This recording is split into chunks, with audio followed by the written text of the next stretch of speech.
अर्जुन बोले, कृष्ण, आप कर्मों के संन्यास की और फिर कर्मयोग की प्रशंसा करते हैं, इसलिए इन दोनों में से जो एक मेरे लिए भली भांति निश्चित कल्याणकारक साधन हो उसको कहिए। श्री भगवान बोले, कर्म संन्यास और कर्म योग ये दोनों ही परम कल्याण के करने वाले हैं, परंतु उन दोनों में भी संन्यास से कर्म योग साधन में सुगम होने से श्रेष्ठ है। हे अर्जुन, जो पुरुष न किसी से द्वेष करता है और न किसी की आकांक्षा करता है, वह कर्मयोगी सदा सन्यासी ही समझने योग्य है, क्योंकि रागत बेशादित बंधनों से रहित पुरुष सुख पूर्वक संसार बंधन से मुक्त हो जाता है। उपर्युक्त संन्यास और कर्मयोग को मूर्ख लोग पृथक पृथक फल देने वाले कहते हैं, न कि पंडित जन, क्योंकि दोनों में से एक में भी सम्यक प्रकार से स्थित पुरुष दोनों के फलरूप परमात्मा को प्राप्त होता है। ज्ञान योगियों द्वारा जो परम धाम प्राप्त किया जाता है, कर्मयोगियों द्वारा भी वही प्राप्त किया जाता है। इसलिए जो पुरुष ज्ञान योग और कर्म योग को फल रूप में एक देखता है, वही यथार्थ देखता है। परंतु हे अर्जुन, कर्मयोग के बिना संन्यास अर्थात मन, इंद्रिय और शरीर द्वारा होने वाले संपूर्ण कर्मों में कर्तापन का त्याग प्राप्त होना कठिन है, और भगवत स्वरूप को मनन करने वाला कर्म योगी पर ब्रह्मा परमात्मा को शीघ्र ही प्राप्त हो जाता है। जिसका मन अपने वश में है, जो जितेंद्रिय एवं विशुद्ध अंतःकरण वाला है और संपूर्ण प्राणियों का आत्मरूप परमात्मा ही जिसका आत्मा है, ऐसा कर्म योगी कर्म करता हुआ भी लिप्त नहीं होता।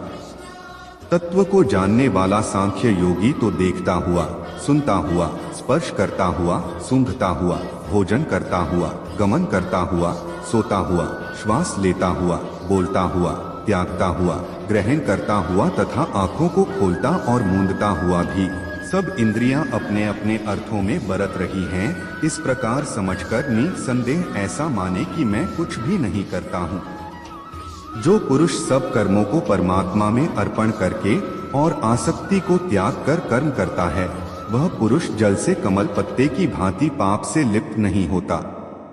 कर्मयोगी ममत्व बुद्धि रहित केवल इंद्रिय, मन, बुद्धि और शरीर द्वारा भी आसक्ति को त्याग कर अंतःकरण की शुद्धि के लिए कर्म करते हैं। कर्म योगी कर्म के फल का त्याग करके भगवत प्राप्ति रूप शांति को प्राप्त होता है, और सकाम पुरुष कामना की प्रेरणा से फल में आसक्त होकर बंधता है। अंतःकरण जिसके वश में है, ऐसा सांख्य योग का आचरण करने वाला पुरुष न करता हुआ और न करवाता हुआ ही नव द्वारों वाले शरीर रूप घर में सब कर्मों को मन से त्याग कर आनंद पूर्वक सच्चिदानंद घन परमात्मा के स्वरूप में स्थित रहता है। परमेश्वर मनुष्यों के न तो कर्तापन की, न कर्मों की और न कर्म फल के संयोग की ही रचना करते हैं, किंतु स्वभाव ही बरत रहा है। सर्वव्यापी परमेश्वर भी न किसी के पाप कर्म को और न किसी के शुभ कर्म को ही ग्रहण करता है, किंतु अज्ञान के द्वारा ज्ञान ढका हुआ है, उसी से सब अज्ञानी मनुष्य मोहित हो रहे हैं। परंतु जिनका वह अज्ञान परमात्मा के तत्व ज्ञान द्वारा नष्ट कर दिया गया है, उनका वह ज्ञान सूर्य के सदृश उस सच्चिदानंद घन परमात्मा को प्रकाशित कर देता है। जिनका मन तद्रूप हो रहा है, जिनकी बुद्धि तद्रूप हो रही है, और सच्चिदानंद घन परमात्मा में ही जिनकी निरंतर एक ही भाव से स्थिति है, ऐसे तत्परायण पुरुष ज्ञान के द्वारा पाप रहित होकर अपुनरावृत्ति को अर्थात परम गति को प्राप्त होते हैं। वे ज्ञानी जन विद्या और विनय युक्त ब्राह्मण में तथा गौ, हाथी, कुत्ते और चांडाल में भी समदर्शी ही होते हैं।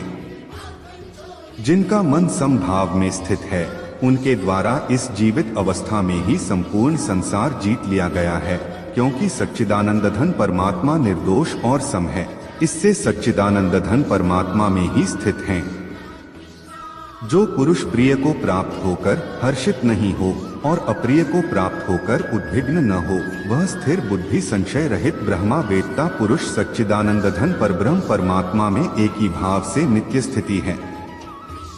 बाहर के विषयों में आसक्ति रहित अंतःकरण वाला साधक आत्मा में स्थित जो ध्यान जनित सात्विक आनंद है, उसको प्राप्त होता है। तदंतर वह सच्चिदानंद घन परब्रह्म परमात्मा के ध्यान रूप योग में अभिन्न भाव से स्थित पुरुष अक्षय आनंद का अनुभव करता है। जो ये इंद्रिय तथा विषयों के संयोग से उत्पन्न होने वाले सब भोग हैं, यद्यपि विषयी पुरुषों को सुख रूप भासते हैं तो भी दुख के ही हेतु हैं और आदि अंत वाले अर्थात अनित्य हैं। इसलिए हे अर्जुन, बुद्धिमान विवेकी पुरुष उनमें नहीं रमता।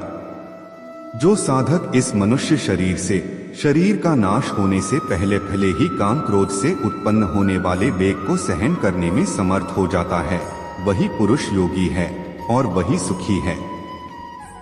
जो पुरुष अंतरात्मा में ही सुख वाला है, आत्मा में ही रमण करने वाला है तथा जो आत्मा में ही ज्ञान वाला है, वह सच्चिदानंद घन परब्रह्म परमात्मा के साथ एक ही भाव को प्राप्त सांख्य योगी शांत ब्रह्मा को प्राप्त होता है।